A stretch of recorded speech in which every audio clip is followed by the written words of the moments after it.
अब हम लोग इस वीडियो में इंडेफिनिट इंटीग्रेशन स्टार्ट करने वाले हैं, ठीक है। तो इंडेफिनिट इंटीग्रेशन में जो भी हम लोग पढ़ेंगे एकदम बेसिक से लेकर उस लेवल तक जाएंगे जिसमें बाकी जितना भी इंजीनियरिंग एग्जाम्स होता है उसका क्वेश्चन सॉल्व हो जाए। उसके साथ साथ आईआईटी जेईई मेंस लेवल तक हम लोग जाने वाले हैं कि उसका भी क्वेश्चन सॉल्व हो जाए। और जब वो सॉल्व होगा तो क्लियर सा बात है कि जो बोर्ड है वो तो कवर हो ही जाएगा, ठीक। तो इनडेफिनिट इंटीग्रेशन सब लोग तो पहले पता है कि जानता है कि इंटीग्रेशन होता क्या है। तो धीरे धीरे इसके बारे में सीखेंगे, ठीक ना, कि इंटीग्रेशन का एक्चुअल में मीनिंग क्या होता है। कि हम लोग बहुत लोग बोलता है कि बहुत बड़ा अगर कोई भी स्टिक है उसको अगर छोटे छोटे में ब्रेक कर दिए तो वो डिफरेंशिएशन हो गया। जब सबको कंबाइन करेंगे तो वो इंटीग्रेशन हो जाएगा, ठीक ना। ये सब बहुत लोग बोलता है। लेकिन इंटीग्रेशन का और भी क्या मतलब है कि अगर कोई कर्व दिया हुआ है तो वो कर्व का क्या हम लोग स्लोप निकालते हैं, उस स्लोप को फिर हम लोग देखते हैं कि स्लोप से कंपेयर करते हैं कि कितना एरिया कवर हो रहा है नहीं हो रहा। तो उसके बारे में धीरे धीरे हम लोग जानेंगे, ठीक है। अभी बस इतना जानते हैं कि ये इंटीग्रेशन जो है इसमें कितना फॉर्मूला है जो कि बेसिक फॉर्मूला है। तो वो क्या है, आइलेट, ठीक है। आई का मतलब क्या होता है, इनवर्स। एल का मतलब होता है लॉग। ए का मतलब एल्जेब्रिक। टी का मतलब ट्रिग्नोमेट्रिक। और ई का मतलब एक्सपोनेंशियल। अगर इतने का हम लोग को इंटीग्रेशन पता है तो आगे हम लोग जाके किसी का भी इंटीग्रेशन निकाल सकते हैं, ठीक है। उसके बाद बहुत सारा टाइप होता है इसमें कि कभी ऐसा क्वेश्चन है तो इंटीग्रेट कैसे करते हैं, दूसरे टाइप को कैसे इंटीग्रेट करते हैं, लेकिन ये पूरा बेसिक फॉर्मूला है। तो पहले हम लोग जानते हैं कि इंटीग्रेशन को हम लोग कैसे रिप्रेजेंट करते हैं। तो अगर कभी ऐसे ड्रॉ किया हुआ है, ऐसे बना हुआ है, ठीक है, यहाँ कुछ भी लिखा हुआ है, यहाँ कोई भी y है और ये dx है। तो बात यह है कि ये वाला जो आया ना एक साथ, इसको हम लोग इंटीग्रेटिंग ऑपरेटर कहते हैं। मतलब ये जब भी आएगा एक साथ आएगा। ऐसा नहीं है कि ये आ गया फिर ये नहीं आएगा, या ये आ गया तो ये नहीं आएगा। ये सब एक साथ आएगा। और इसके अंदर जो ये वाला चीज लिखा हुआ है ना, ये वो चीज है जिसको हम लोग इंटीग्रेट करने वाले हैं, ठीक है। तो ये जो ऑपरेटर है, ये जो सांप टाइप से बन गया वो, और dx के है ऑपरेटर। और जो y है वो मेरा फंक्शन है जिसको हम लोग इंटीग्रेट करने वाले हैं, ठीक है। तो सबसे पहले अब अगर हम लोग बात करें एल्जेब्रिक का, ठीक है, किसका, एल्जेब्रिक। तो एल्जेब्रिक होता क्या है, जैसे 0 हो गया, 1 हो गया, -3 हो गया, 3/2, x y z, ये सारा क्या है, ये सारा एल्जेब्रिक होता है, ठीक है। तो एल्जेब्रिक के इंटीग्रेशन में हम लोग नोटिस क्या करते हैं ना, सबसे पहला चीज वो क्या होता है कि अगर ऐसे इंटीग्रेशन का साइन दिया हुआ है और यहाँ पे x लिखा हुआ है, यहाँ पे 3 लिखा हुआ है, और ये क्या है, dx, तो इसको हम लोग इंटीग्रेट करते कैसे हैं। तो सबसे पहले हम लोग को देखना है कि क्या ये और ये सेम है। हाँ है, यहाँ भी x है और यहाँ भी x है। तो हम लोग को पता इसी से चलता है कि जो यहाँ लिखा हुआ होता है ना वही मेरा वेरिएबल होता है। अगर यहाँ पे y लिखा हुआ है और यहाँ पे x है, मतलब x वेरिएबल नहीं है, फिर x क्या हो जाएगा, कांस्टेंट, ठीक है। तो जो d के साथ लिखा रहता है वही मेरा वेरिएबल होता है, जो d के साथ नहीं है वो कांस्टेंट है, ठीक है। तो हम लोग देख लिए कि हाँ चलो ये दोनों सेम हो गया। सेम हो गया तो इसको इंटीग्रेट करते कैसे हैं। तो इसको इंटीग्रेट करने के लिए हम लोग क्या करते हैं, जो भी क्वेश्चन है ना उसके पावर में एक ऐड कर देते हैं, ठीक है। और जो टोटल सम ऑफ पावर हुआ उससे हम लोग डिवाइड कर देते हैं। और उसके साथ साथ एक हम लोग कांस्टेंट हमेशा ऐड कर देते हैं, ठीक है। क्यों करते हैं कांस्टेंट ऐड, वो आगे जाके जानेंगे हम लोग। बस ये कांस्टेंट को ऐड हमेशा करते हैं। अगर नहीं किया गया तो बोर्ड के एग्जाम में एक नंबर कट हो जाएगा, ठीक है। और इसको हम लोग बोलते हैं इंटीग्रेशन कांस्टेंट, ठीक है, या इंटीग्रेटिंग कांस्टेंट भी बोलते हैं। तो ये ऐसे सॉल्व होता है। तो इसका आंसर क्या हो गया, x का पावर 4/4 प्लस c। ये कुछ ऐसा ही होता है। तो ये जो टाइप है ना, ये टाइप क्या है, तो ये टाइप है वेरिएबल का पावर कांस्टेंट, ठीक है। वेरिएबल का पावर कांस्टेंट, क्योंकि ये तो वेरिएबल है और इसके सर में जो लिखा हुआ है वो क्या है, कांस्टेंट। तो जब भी वेरिएबल का पावर कांस्टेंट हो तो वो किस टाइप का होता है, वो ऐसा होता है x का पावर n dx। मतलब ये वेरिएबल और इसका पावर कांस्टेंट, तो ये सॉल्व होगा कैसे, तो x का पावर n+1, जो पावर में आया उसी से हम लोग क्या कर देंगे, डिवाइड, प्लस c, ठीक है। यही एकदम नॉर्मल सा तरीका है इसको सॉल्व करने का। अब जब हम लोग को पता चल गया कि ये वेरिएबल का पावर कांस्टेंट को कैसे सॉल्व करते हैं तो हम लोग धीरे धीरे अब आगे बढ़ते हैं, ठीक है।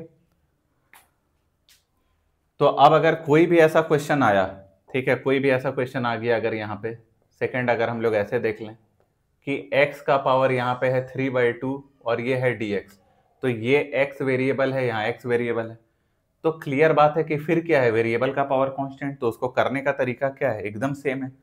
पहले क्वेश्चन को लिखो, क्वेश्चन में जो भी इसका पावर है उसमें से 1 ऐड करो, और जो भी ये पूरा सम आया उसी से हम लोग यहाँ क्या कर देंगे डिवाइड, और प्लस ये क्या हो जाएगा सी।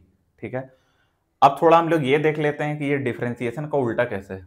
ठीक है, तो उसके लिए हम लोग एक काम करते हैं कि हम लोग पहले डिफरेंशिएट करते हैं x का पावर n को, और यहाँ क्या है dx, तो ये क्या आता है n x का पावर n माइनस 1। ठीक है, तो एकदम हर एक प्रोसेस उल्टा हो रहा है, कैसे हो रहा है देखते हैं। ठीक है, पहले इसको यहाँ पे देखते हैं। दूसरा चीज, जब हम लोग x का पावर n को डिफरेंशिएट किए तो ये आ गया, ये आ गया ना। अब एक बार इसको हम लोग इंटीग्रेट करके देखते हैं कि क्या आएगा। तो ये n है, ये x का पावर n माइनस 1 है। इसको जब हम लोग यहाँ पे इंटीग्रेट करेंगे तो ये तो कांस्टेंट है, और कांस्टेंट हमेशा इंटीग्रेशन के बाहर आ जाता है। ठीक है, वो सब के बारे में अभी हम लोग पढ़ेंगे कि इसका रूल क्या होता है। तो ये बाहर आ गया, तो यहाँ क्या बचा x का पावर n माइनस 1, और ये क्या बचा dx, मतलब यहाँ पे n x का पावर n माइनस 1 प्लस 1, और ये कट गया तो यहाँ बचा क्या n, और ये क्या आ गया c, और ये भी कैंसिल हो गया, तो ये क्या आया x का पावर n प्लस c। तो हम लोग क्या नोटिस किए कि हाँ, जब x के पावर n को हम लोग डिफरेंशिएट किए थे तो ये आया था, और इसको जब हम लोग इंटीग्रेट किए तो फिर क्या आ गया, वापस से ये क्वेश्चन आ गया, और उसके साथ साथ एक इंटीग्रेटिंग कांस्टेंट भी आ गया। इंटीग्रेटिंग कांस्टेंट मतलब वैसा कुछ कांस्टेंट। ठीक है, जब इसको हम लोग वापस से डिफरेंशिएट करेंगे ना तो x का पावर n का तो डिफरेंशिएशन हो जाएगा, और कांस्टेंट का डिफरेंशिएशन क्या होता है, 0। तो हम लोग को पता चल गया कि हाँ, इंटीग्रेशन और डिफरेंशिएशन एक दूसरे का क्या होता है, रिवर्स होता है।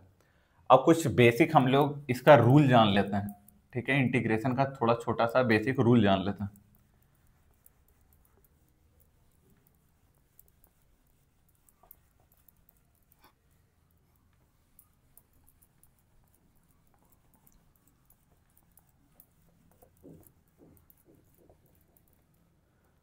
तो सबसे पहला इसका जो रूल होता है ना, वो फर्स्ट रूल, कि अगर हम लोग कभी किसी को इंटीग्रेट कर रहे हैं, ठीक है, और ये मान लेते हैं फंक्शन ऑफ एफ एक्स है, फंक्शन ऑफ एक्स है, ठीक है, और यहाँ पे कुछ भी जी एक्स है, और ये पूरा डी एक्स है, ये प्लस और माइनस है। तो अगर इसको इंटीग्रेट कर रहे हैं तो सबसे पहला बात है कि दोनों अलग अलग हम लोग कर सकते हैं। ठीक है, एफ एक्स और जी एक्स को हम लोग अलग अलग ऐसे कर सकते हैं, और ये जो अलग है इसको एक साथ भी लिख सकते हैं, पहला चीज। दूसरा क्या होता है कि अगर यहाँ कोई भी कांस्टेंट टर्म है, ठीक ना, कोई भी कांस्टेंट टर्म अगर है तो वो इंटीग्रेशन से बाहर आ सकता है। वो बाहर आ गया तो ये क्या हो गया, एफ एक्स और डी एक्स, ऐसा कर सकते हैं। ठीक है, आगे जिसका भी यूज होते जाएगा ना, जिसका यूज आएगा वो हम धीरे धीरे बताते चलेंगे। ठीक है, अभी के लिए इतना ही जानते हैं। उसके बाद जब हम लोग एल्जेब्रिक कर रहे हैं तो कुछ क्वेश्चन और देख लेते हैं एल्जेब्रिक में। ठीक है, अगर हमको ऐसा मिला कि y इक्वल टू एक्स का पावर -3/2 प्लस 2x का पावर 4, ठीक है, प्लस 3x माइनस 2, अगर ऐसा मिला तो एक बार जब इसको हम लोग सॉल्व किए तो हम लोग किसको इंटीग्रेट किए, y dx, मतलब हम लोग को किसको इंटीग्रेट करना पड़ा, x का पावर -3/2 dx प्लस 2x का power 4 dx plus 3x dx minus 2 और ये dx। ठीक है, एकदम नॉर्मली इसको जब हम लोग लिखे तो क्या हो गया, x का पावर -3/2 प्लस 1, नीचे भी क्या होगा -3/2 प्लस 1। यहाँ पे देखेंगे तो 2x का पावर 4 प्लस 1, और यहाँ भी 4 प्लस 1। यहाँ देखें तो 3, ये x है ना, तो x का पावर कितना है 1, तो 1 प्लस 1, और यहाँ भी 1 प्लस 1 माइनस 2, और 2 अगर बाहर निकल गया तो अंदर क्या बचा 1, और 1 का इंटीग्रेशन होता है x, कैसे होता है वहां बताएंगे अभी। ठीक है, तो फाइनली और लास्ट में क्या लिख देंगे c। अब इसको सॉल्व कर लेंगे जो भी आएगा, तो ये कितना आ गया -1/2, और यहाँ भी कितना -1/2 प्लस 2x का पावर 5, और यहाँ भी कितना 5, ये 3x² 2 minus 2x plus c। अब इसको और सॉल्व कर लेंगे, ऊपर जाएगा जो भी आएगा। ठीक है, बस ऐसा ही सॉल्व होगा। अब एक बात यहाँ हम लोग जानते हैं कि किसी कांस्टेंट का इंटीग्रेशन जो होता है ना, किसी कांस्टेंट का इंटीग्रेशन x क्यों होता है। ठीक है, तो सबसे पहले अगर यहाँ कोई भी कांस्टेंट है, मान लेते हैं 1 है और ये dx है, तो अब हम लोग वो चीज तो नहीं लगा सकते हैं वेरिएबल का पावर कांस्टेंट।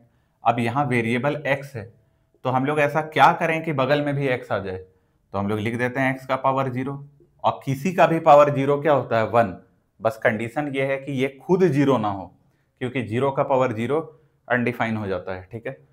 जब ऐसा किए तो अब यहाँ भी x है और यहाँ भी x है, फिर वही फॉर्मूला लगाएंगे, क्योंकि वेरिएबल का पावर क्या हो गया, कांस्टेंट। तो ये 0+1, यहाँ भी 0+1 और प्लस c, ये आ गया x प्लस सी। इसीलिए कोई भी कांस्टेंट का इंटीग्रेशन क्या हो जाता है, x, या तो जिसके रिस्पेक्ट में कर रहे हैं वो हो जाता है।